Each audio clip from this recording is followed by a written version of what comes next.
baby. His name is Grogu, baby. And I loved that like joke of this. What these shows are doing are pulling in like real world memes and jokes and fun things. Oh, we died inside. We died inside so many times. Hey guys, welcome to the Rogue 3 podcast, where we discuss everything Star Wars with a positive outlook on the saga we love. I'm Austin. I'm Mike. And I'm Austin. This week we are going to be discussing LEGO Star Wars Rebuild the Galaxy Pieces of the Past. But before we get into that, we like to start every episode by looking at what we've done this week in Star Wars. So, Mike, what have you done this week in Star Wars? Yeah, last time I was waiting to watch Kenobi and then get into season 2 of Resistance for a rewatch, and I have totally gone through. It was a really quick watch, and went through Kenobi, went through Star Wars Resistance, and now I'm on to watching Clone Wars. So I started just barely diving into it right now, but watching just the first few episodes, the first arc really of Malevolence, and haven't really gone any further into it. And then I've also been working a lot on my Scout Trooper 3D printed helmet, which I started to paint today with the white paint. The first coat, it's going to need some more work, but I'm happy to actually get a real coat of paint on it versus just primer and sanding it. How are you rewatching Clone Wars? Are you doing it chronologically or in release order? Release order.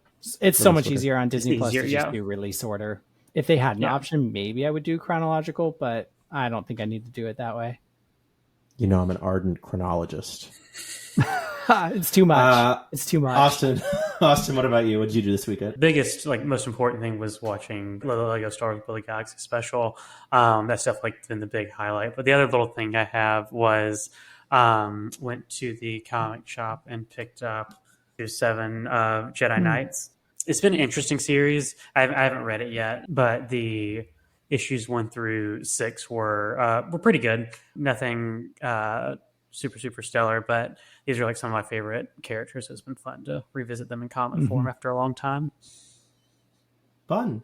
Well, I also went to the comic shop, and I have a growing Shaak Ti collection. So for those of you watching on YouTube, I have the Attack of the Clones Shaak Ti figure.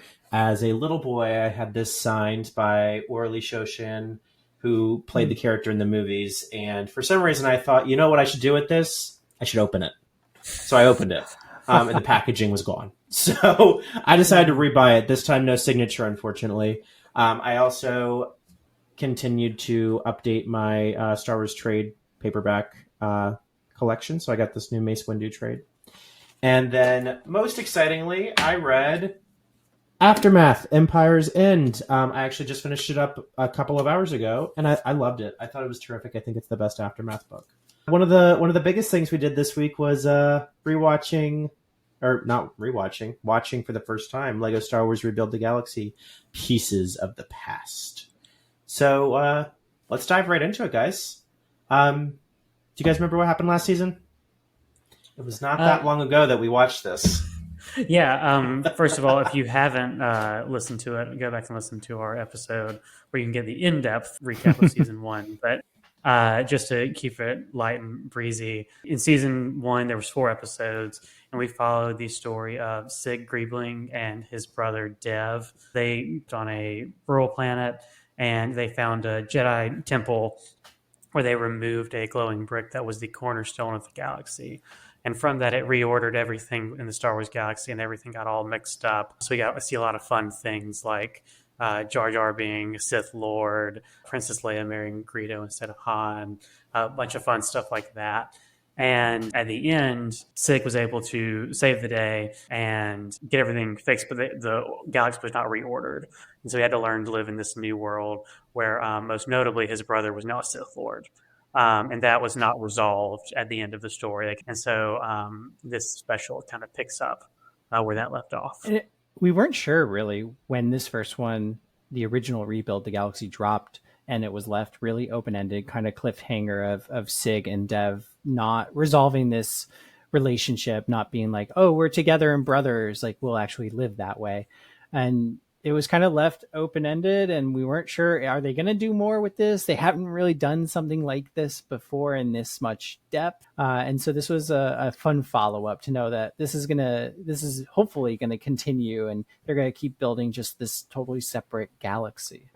Well, we start off on the planet Aliston Nor, where Sig and Jedi Bob are training together in force building. This planet did first appear in the Freemaker Adventures. Did either of you guys watch Freemaker Adventures? No. I've seen like clips. I've not actually sat down and watched I can't even it. say I've heard of it, honestly. Really? Okay. I think it came out around the time of Resistance. This planet appeared in there. That's as much as I know. I didn't watch it either. I would watch it. I would watch it one day, but as of right now, I have not seen it. It's a Lego Star Wars special or short. Yeah, it's a Lego Star Wars show. It lasted. It's a I think show. it lasted for It's a an couple actual of seasons. show. It's a show. There's Okay. episodes. There's many Oh, wow. episodes. Okay. Yeah. I've never watched, besides these, I've never watched any of the Lego Star Wars specials or shows or anything. So this is specials all are I've dove into so far. There's some good stuff in there. I think Rebuild the Galaxy is probably my favorite one, but the other specials have a lot of good stuff. It's the Rebuild the Galaxies have like the highest production value out of all the different things they've done, but they've all gotten pretty big like cast members and things in them. Yeah. Speaking of cast, from the first one to this one, we can talk a little bit about the cast as we kick off with a lot of familiar characters. A lot of the cast returns. We have Gaten Matarazzo as Sig, Tony Revolori as Dev, and so many people coming back. So it's kind of cool to have that consistency from one to the other, that almost all of these people came back. They're just replaying these roles. And so that's really cool. And a lot of people from, Star Wars, the Clone Wars or other places coming in to play these characters again. And it's kind of crazy, like how many like actual Big like names. Real big actors, like live action notably, actors. Yeah, like notably Yeah. for this one, like Billy D. Williams was like a really big Right. was a big As the Landalorian. Landalorian. Yeah. Yes, one of the best jokes, best inclusions, Yeah. I think. And there's a few more as we'll go through of other big actors. One of my personal favorite actors shows up towards the end of the first episode or right at the start of the second episode. I can't remember, but he's been in Parks and Rec and a lot of different things, and absolutely love him. But we start off kind of a little slow almost. We're not really sure what's going to be going on until the Landalorian shows up and is basically showing up with Baby Yoda, as they call him. And one of my favorite early jokes was, "Baby, his name is Grogu, baby." And I loved that like joke of this. What these shows are doing are pulling in like real world memes and jokes and fun things into the Star Wars universe, and they've picked up right where they left off with the original, pulling in things from outside the universe and putting them into jokes that, like we talked about in our episode on Rebuild the Galaxy, the first one. It's a love letter to Star Wars, and you see it throughout with so many nods, so many jokes, so many things about what Star Wars fans have fallen in love with over the years. And they really started it off strong by having both Lando and Mandalorian be one. I thought that was a great way to kick it off. There's a lot of deep cuts in both these shows. You can tell the creators really know their Star Wars. Which is cool, just with all the little cameos and things that we see throughout the show, especially this one. I love that. And the Mandalorian throws a subthermal detonator at our friends, covers them in carbonite, and takes them to, not the Death Star, but the Battle Ball. Now, unfortunately, built by Jyn Erso, Darth Jyn Erso, because we have a new Darth friend with us, which is really exciting. Not voiced by anyone, so we unfortunately didn't get any Felicity Jones back for this, but... that would have been fun. We get Darth Ray back, Darth Rose back, Darth Fisto back.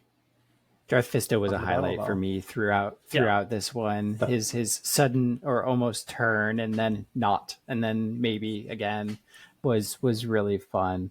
Star Wars has a lot of like women heroes, and kind of seeing them all band together on the dark side is always fun.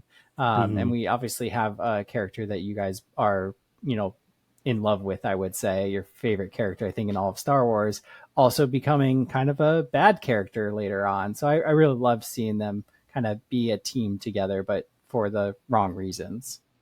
And it's nice to see Rose Tico actually get like some lines.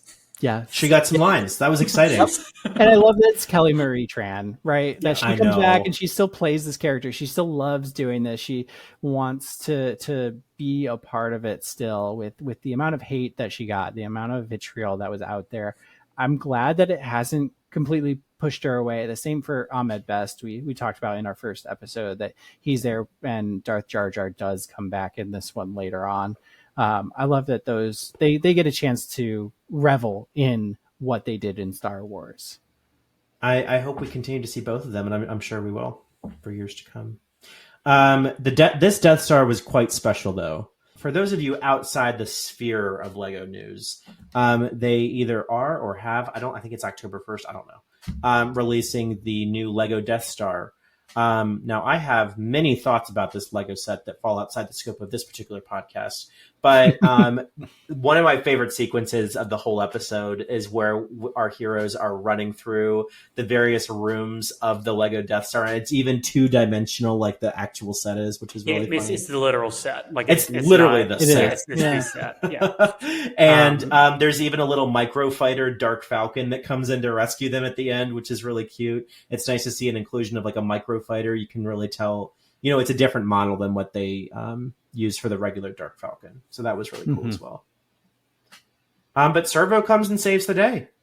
Servo is their droid, like pet Their droid, droid. Battery droid. They call him a brave little droid. Is that like the brave little toaster? I hope I so. don't know. That was the vibe I was getting, but I wasn't sure. Yeah, That's the vibe I was getting too. but I like that Servo. Sorry, I was gonna say he's playing almost a more central role, more pivotal role in this Absolutely. one. Like he was in the first one, he was there, he was present, but in this one, he has a lot going on because he wants to become more human. So he's learning emotions, which is a fun thing throughout all of these episodes, that he keeps experiencing a new emotion and trying to figure out what that feels like. God, if I could go back and think about the first time I ever felt an emotion and what that would have been like, the confusion that I would have had. But he's doing his best, and he's Yeah. loving the journey. He is loving the journey. One thing we haven't touched on is the other kind of the B story going on through all this, which is Darth Dev. And he shows up, and I think it's Dathomir, and we get to see the Day Sisters, which so it's like the Night Sisters are normally these scary witches, and these are like nature lovey. Riding on Rancors. Side of interest, riding around on Rancors, and they're actually like very intimidating. Like they, like Darth Dev was incredibly powerful in the first series, and in this series they kind of handle him pretty easily. So that was fun to see, and he ends up in this pit where our heroes go. Yeah, Sig has been having force visions. He had a force vision while in Carbonite of Dev in trouble on Dathomir, and so he's still determined to have Dev be his brother that he lost from his original galaxy. That's that storyline continuing from the first one, is that Sig lost his brother in the remake of the galaxy, and he wants Dev to be that brother figure.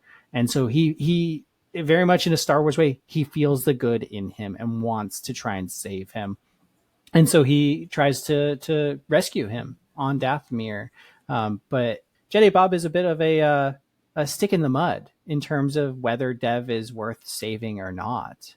And that kind of plays out throughout the whole episode too. That's a lot of his storyline, is him not putting his faith in Dev at all. Well, I think it's pretty classic Star Wars like theme of, can bad people redeem themselves? Yeah, they have a fight, and they're Sith breaking and force building against each other, basically. And you hear this voice kind of from the beyond, so to speak, and you don't know what's happening, but eventually you see this rift, and this other character comes out of it and has shown up on the stage, and totally a new character. And so we have our enemy now, the bad guy of this one, Solitus. And that's where the episode ends. Journeying into the next episode, something I immediately noticed was that they actually used the old original Lego Star Wars logo at the beginning of this one. which made a lot of sense considering that we were going back to the time of Master Afal's time as a Padawan. It was really cool to see. There's a little detail on him that had a little Padawan braid that was nice to see. I loved the holocron piece. Solitus had a Sith holocron piece. It's revealed that he's the master of Afal. And I want that little Lego holocron piece. It's so cute. It's adorable. But he actually traps Solitus inside this like dimension, which we're going to learn is later called the Force Hold. It's very similar to the Negative Zone from Superman stories with General Zod, where it's outside of time and space. It's kind of chaotic and everything's changing there. And he's been trapped there for, I think he says, eons. At least 20 years since the original Lego Star Wars. But at this point, we're going to come back forward, and Solitus is going to essentially, he's broken out, and now he's going to go off into the galaxy to start his plan of forcing the rest of the galaxy into the Force Hold, because his plan is solitude. Solitus. Solitude. Appropriate name. Yeah, per usual, Very Star Wars appropriately. bad guys have names that kind of give away their whole shtick. Sidious is insidious. Maul. Maul likes to maul people. Tyrannus is Yep. tyrannical. Yeah. Yep. Good one, Star Wars. But he so he comes out of the Force Hold and sends Sig and Dev into it. Yeah. They And that's where we get basically to swap. meet the new cast of this special, notably Brickhead Ahsoka, who, if you're not familiar, like Lego Brickheads are these kind of cube-shaped characters. They're meant to be kind of cute. I don't know that I would necessarily call them cute per se, but they have their own look. I would say it's kind of like the Lego equivalent, like a Funko Pop. If you're familiar, It with really those. is. That's kind of the vibe it's going for. But we get to see Ahsoka in that side, which is like a lot larger than our normal Lego characters. We get to meet Jackson, who's a throwback to an old 80s Marvel Comics Star Wars character. He's a green rabbit, voiced by Ben Schwartz. Yeah. Yeah. I think it's It even was like John Ralphio. 77. Yeah. I think it's Okay, like so yeah, 77 yeah. that comic comes Yeah. out immediately or very, very shortly after the first movie. Yeah. One of the first ones ever. I think the first person they met was Jackson when they came into the Force Hold here, and I thought it was kind of interesting I don't know why this connection I made, but I thought of it like the White Rabbit in Wonderland, and I felt like our characters were kind of journeying into Wonderland with the rabbit. So I don't know if that was intentional or not, but that was what came into my brain. And Jackson brings them then to Brickhead Ahsoka, and she's kind of running this group. What we find out is that in the Force Hold, any galaxy that's been remade, there's leftover pieces that have been dumped there. So just like any kid who's making and has a tub of Star Wars or other Legos, and all those pieces have been dumped in together, like that's what's happened here. Is there's just a lot of extra things that have been left over, and they've kind of all formed a group together to try and push back against Solitus. That made me just think of this. I did like how they maintained this detail of having like fingerprints on the little figures and stuff, so it really felt played in, just like season 1 did. Like you would find a bin of Legos that you just shove together. That's really kind of what this whole series feels like. But at this point, we're going to transition to seeing Solitus continue to take over the galaxy. We're going to show up to Snow City and see our favorite character, Maul, rhymes with Paul, wearing a brand new outfit. And it's lovely. And he's just having the best time. And then someone comes along and harshes his bellow. And I don't know what this is about. But he is now the administrator of Snow City. It's like Cloud City, but snow. So he's wearing this adorable little parka. I love it. It's so cute. And then we see that Solitus is forcing all of these planets into the Force Hold. Jedi Bob and Yessi Scala did not fall into the Force Hold the same way that Sig and Dev did. And they're trying to get ahead of Solitus. And they realize the only people that can help stop him are the Jedi, which we learned the Jedi in the last one are not the most active people in the universe. But they are going to try and go to, of all places, Canto Bight to try and warn them of what's coming, and so they try and travel through the Porgil instead of The Purgil. poor gills. They're I poor. freaked out when I watched it. Yeah, I love that. They were It's so like cute. another one of those things. It feels very Avatar: The Last Airbender to have mashed these Yeah. two animals Mhm. together Animals and make together, something yeah. new. And so that was a lot of fun to see the poor gills and their inside of them, just like from the Ahsoka series, getting shot through hyperspace. Our Jedi Council in this universe is led by Palpatine as the head Jedi Master. And notably on this planet is Luke Skywalker, Darth Vader, and Princess Leia, who are Leia is honestly kind of the same, except that she's engaged to Greedo instead of Han Solo. Darth Vader is a Jedi; he wears white now, and Luke is like a beach bum. Is kind of their vibe, and they've been bonding as a family since our last time seeing them.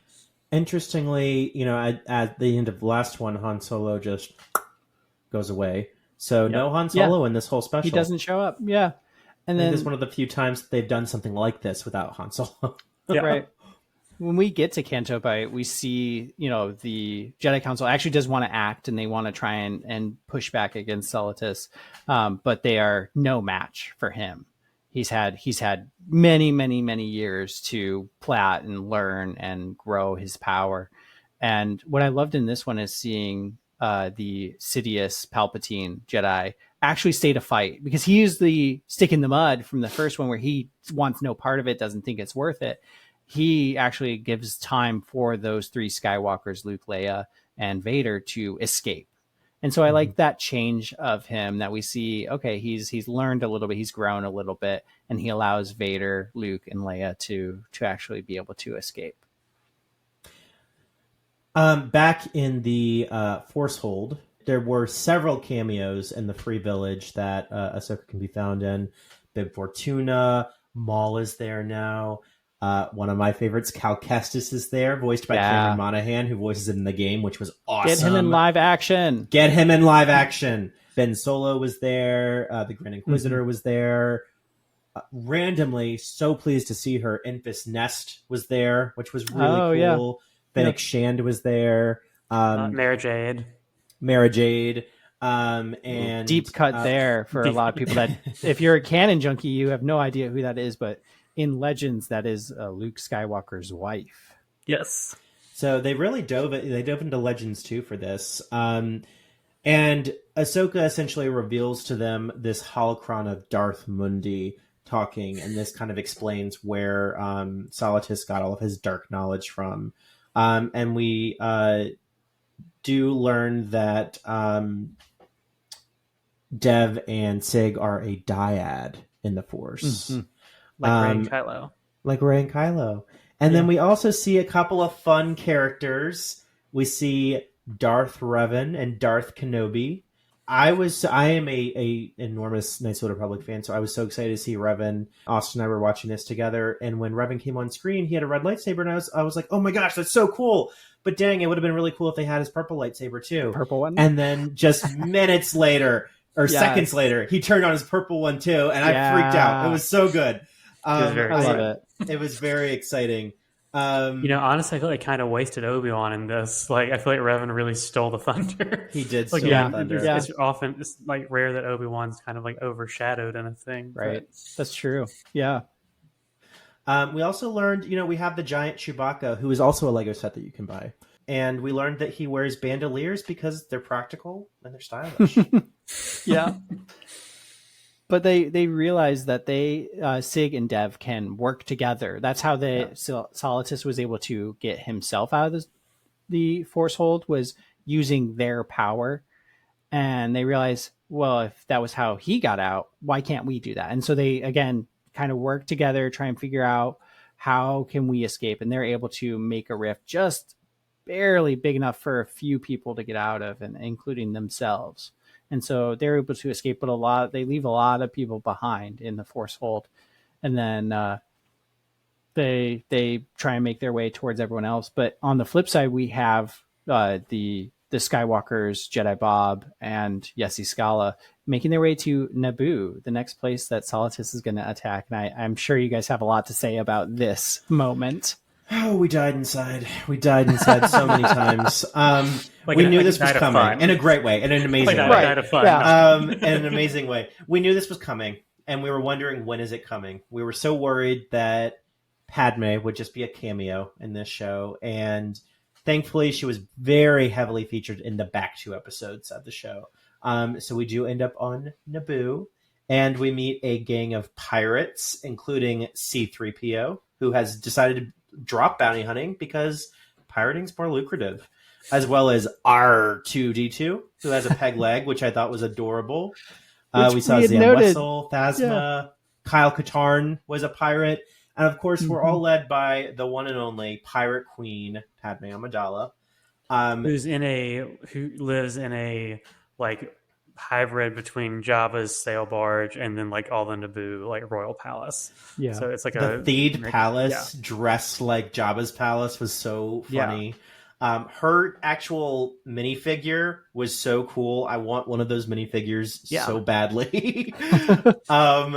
And they dive a little bit into the Vader Padme relationship, and they reverse the roles here. You know, Vader's the good guy this time, and Padme's the bad guy. And Vader had to leave her because she was going down a path he could not follow. Unfortunately, of course, they missed the opportunity to say that. He didn't say it. I can't believe He they didn't didn't say say it. Yeah. This is the first time we've ever seen Padme interact with Luke and Leia outside of their birth, Yes. like in any like real Star Wars media of note. Mhm. And so that was a really cool. It was a treat. moment we got to see. Yeah, it really. I like was. that we learn that Padme has seen Vader's helmet before, so like she knew him post whatever happened in this universe, this galaxy, post lava accident, or maybe this was a ice burn or something different. And I found that kind of interesting that they must have spent some time post that together and had their kids and on all of that. And I like that, you know, Vader explains to his 2 kids what went wrong with the relationship and all of that. And they're able to use that to convince her to help eventually. But at first she's ready to dump them in a pit. Mm-hmm. And they expect it to be a pit of Sarlacc, but it is not that. It's something so much better than that. It's a pit of Snokes. Yeah, that was my favorite joke in the whole special. I love the pit of Snoke so much. So, like, to give you a visual, if you haven't watched it, it looks like the Sarlacc pit from Return of the Jedi, but there's just like 20 Snoke figures crawling around. With Snokes. And basically, Padme is like, it's a bunch of discarded clones of this guy named Snoke, the Snoke guy. That we just and found. Luke's like, Who's was it Snoke? Luke? I think who's that? And she's like, does it even matter? She said, it doesn't It even doesn't matter. really matter. Which was funny. And Again, this is it's another that example love of, letter.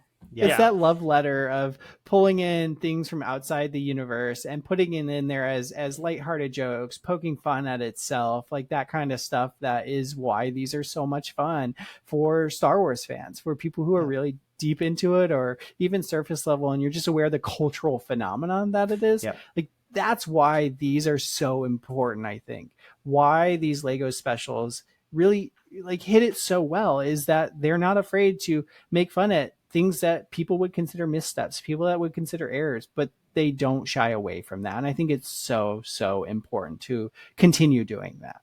Yeah. And it's done in a way where it's laughing with it, not at it. Yep. Which is fun. That's fun. Yeah. You know, unfortunately, Salatis does come to Naboo as well. Before we get there, actually, I do want to mention we never really dove into the fact that our team of Sith lords were all captured on the Dark Falcon and imprisoned. Well, thankfully, after being killed, Darth Jar Jar comes back with giant mechanical spider legs. A la Maul. A la Maul. And he says, Misa gonna do terrible things to you. Terrible things. Which was just so good. It was just fun. He let all the Sith Lords go, and the Sith Lords are now running around loose. But Salatis comes to Naboo, and Dev seems to help Salatis, which we were not expecting. Or were we expecting, because he's a bad guy?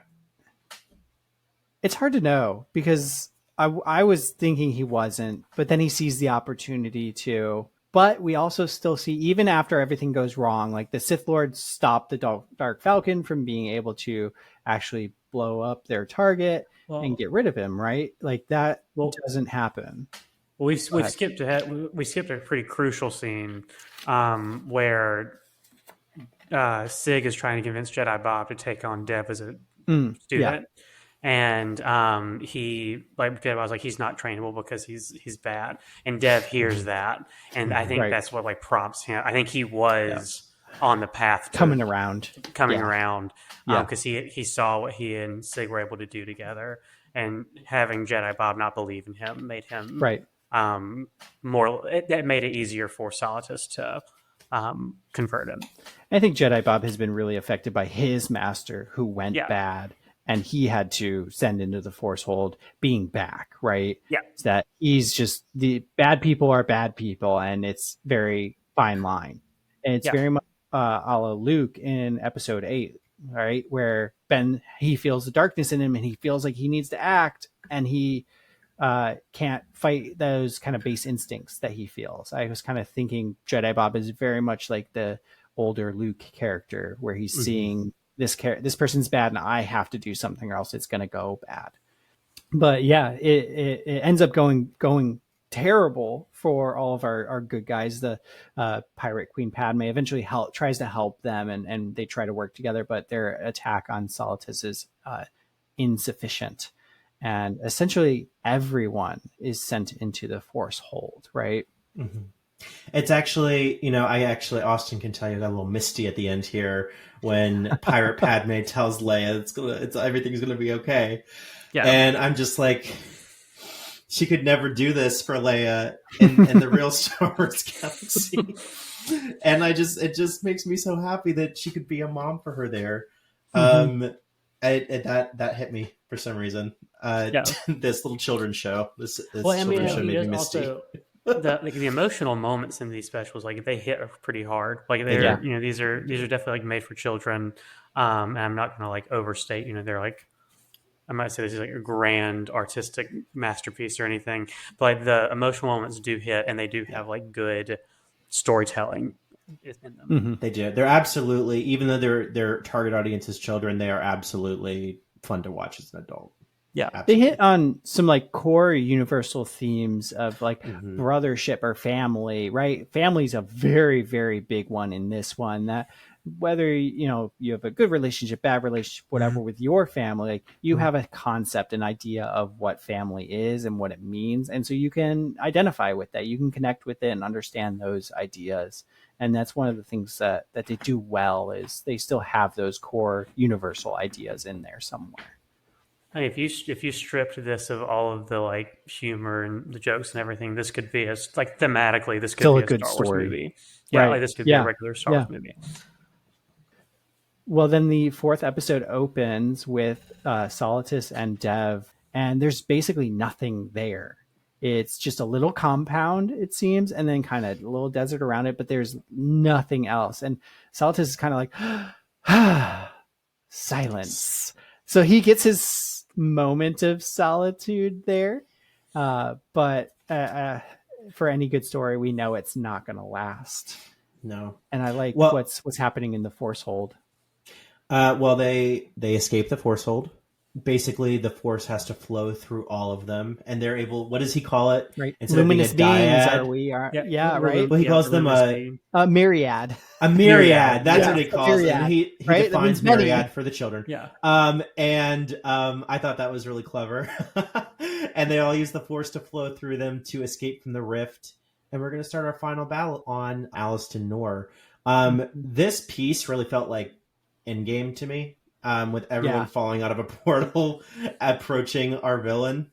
So that was really cool. And we see all of our cameos from the entire thing come back to this final battle.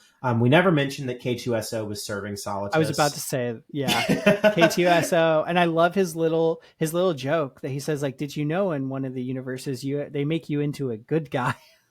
And I love that little joke. That was such a good part. But K2SO is like his lieutenant in command, basically. At this point, everyone's starting to attack.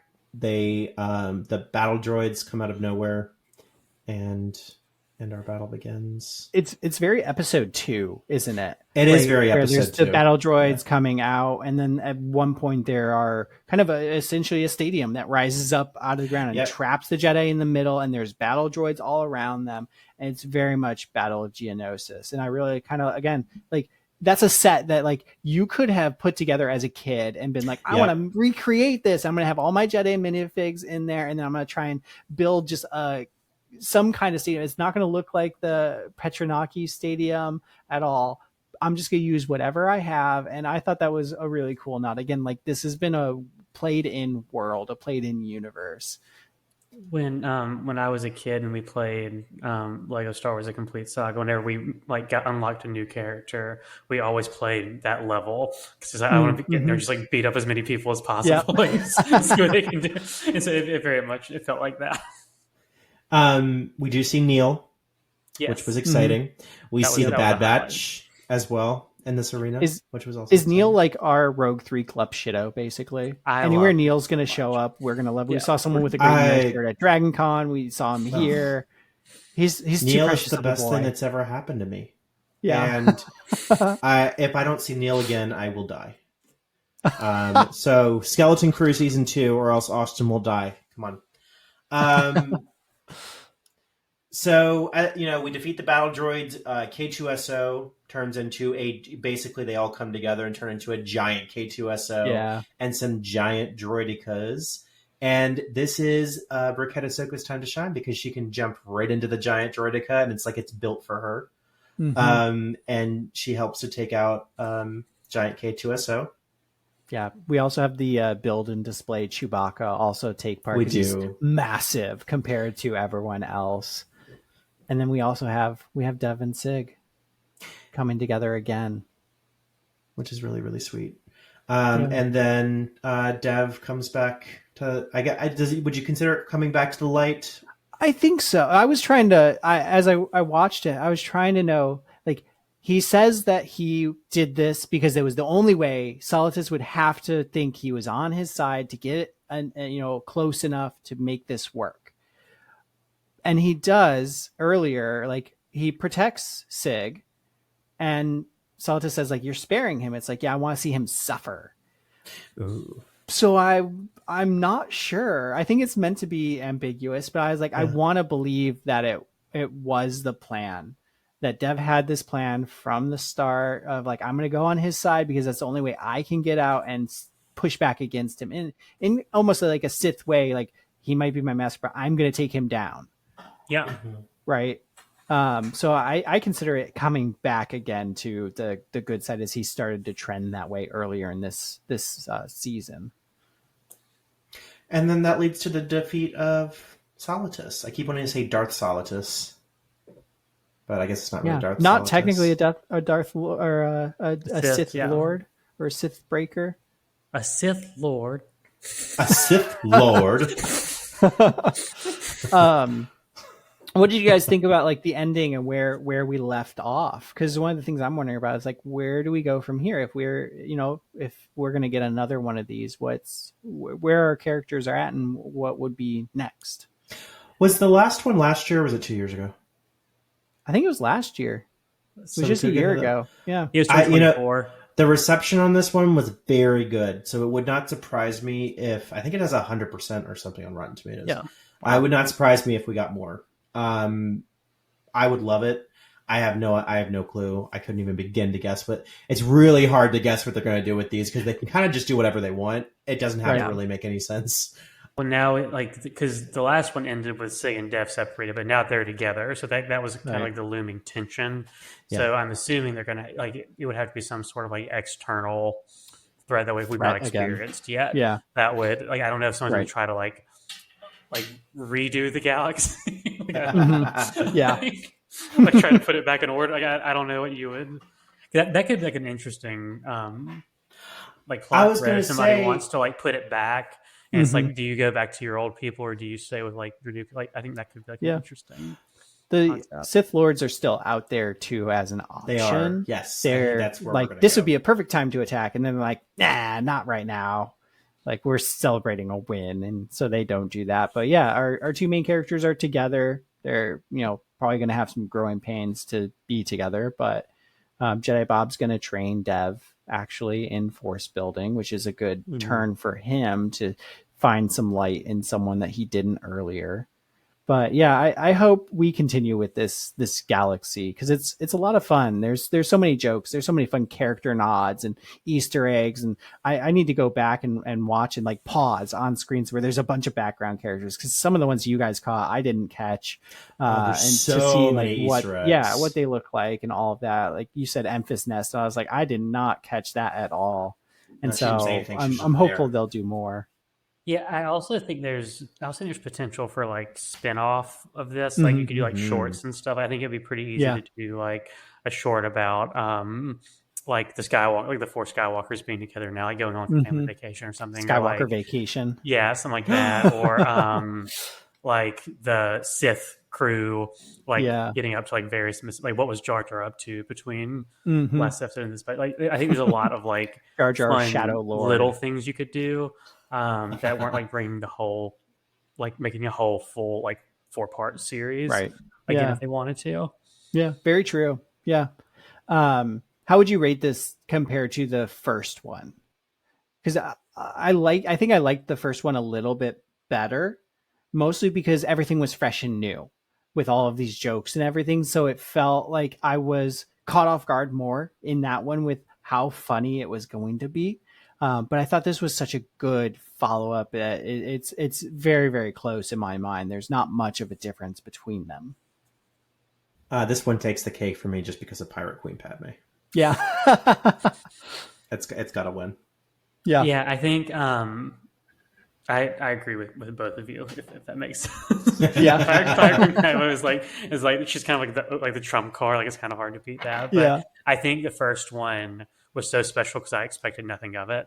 Yeah. And was just like such a pleasant surprise that it was like such a good quality. Like I mean, honestly, I feel like if you like gave them a little bit more money for budget, you could have like just released this as a movie, like in theaters. Yeah. Like I feel like this is like on par with the original like a movie back like, God, this was probably 10 years ago. However long that movie came out, but I feel like this is like very much on par with the Lego Movie and the Lego Batman movie. I think I mentioned when we did the first episode that this very much reminds me in terms of not just appearance but also plot of the Lego Movie. Yeah. And I think it fits very well into that whole world. I would have paid money to go see this in theaters. I mean, it was terrific, and I would have seen it again. I think it's really good. I'm excited to watch it again. I wonder how it would be different if they marketed it as a movie or like a movie special rather than like 4 separate episodes. I mean, they leave on very like clear divisions of episodes, but I'd be curious how that would be received differently. Yeah, it would definitely. They definitely couldn't just release this in theaters. I think this is too episodic. Just to move along, favorite characters. Who's everyone's favorite character? I think my favorite character in this one was Servo.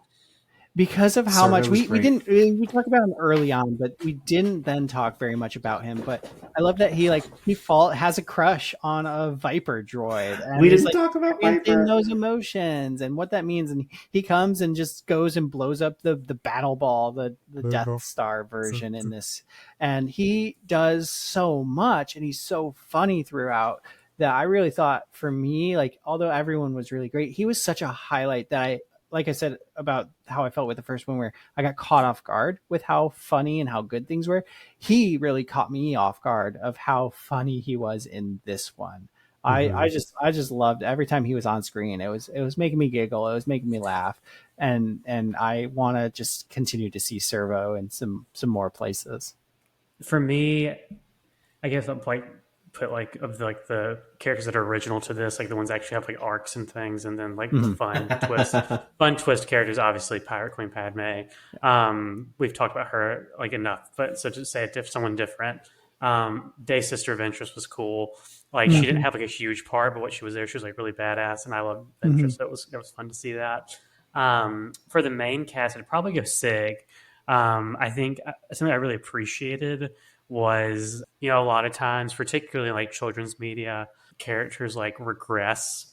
they lose the character development like from the first installment, because like kids like understand like the character is one way and they don't really like evolve.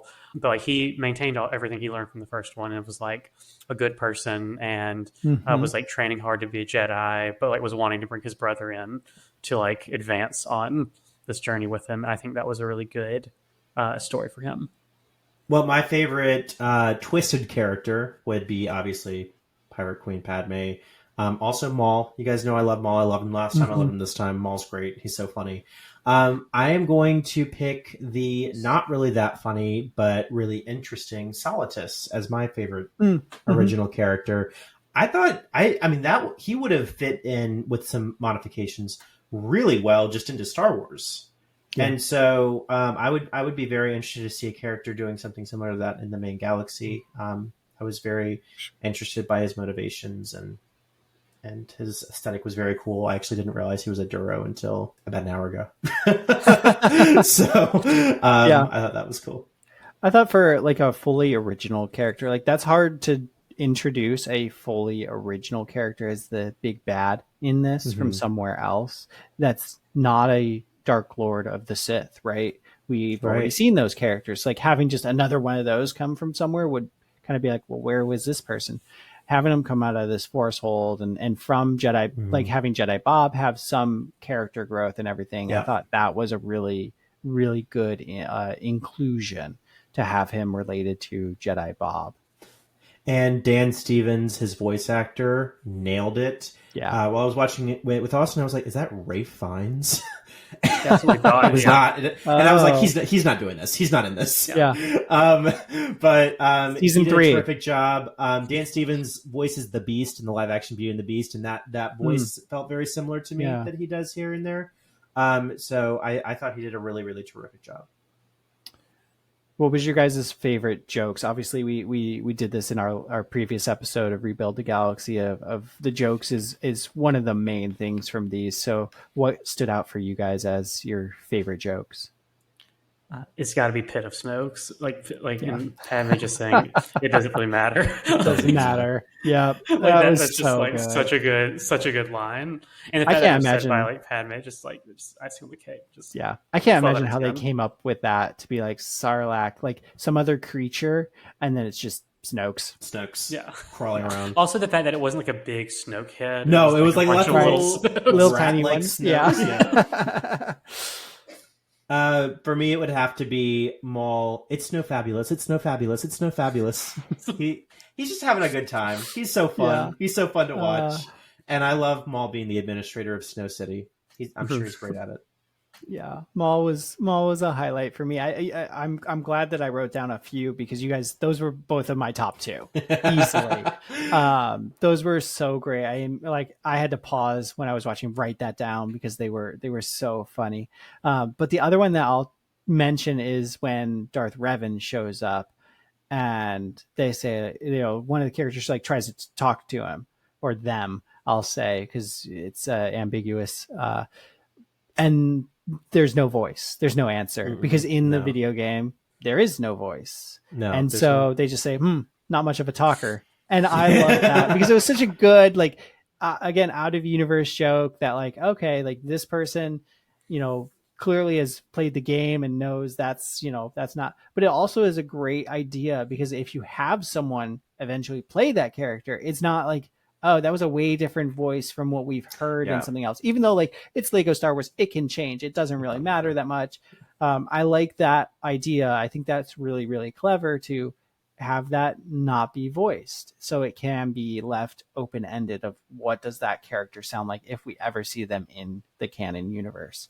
Please, one day, I would love to have that character, but not be just Knights of the Old Republic, be a different story, be in the Mandalorian Wars or something else, because I don't want that story to just be the same one that we already They would have to change it quite a bit anyway, considering that it's basically just the prequels, but set 1,000 years. I don't remember how long ago, 1,000 years before the prequels, though. It just looks too similar to the prequels, so they'd have to modify it anyway. All awesome. Right. Yeah. Well, we love this. Looking up for next time, we have been reading Sanctuary, a Bad Batch novel. So we will be reviewing that and letting you all know what we think. Until next time. This is Rogue 3 signing off. Thanks everyone for joining us to talk about the galaxy far, far away. You can find us on Instagram, Blue Sky, YouTube, and TikTok as Rogue 3 Media. We look forward to talking with you at the next rendezvous point.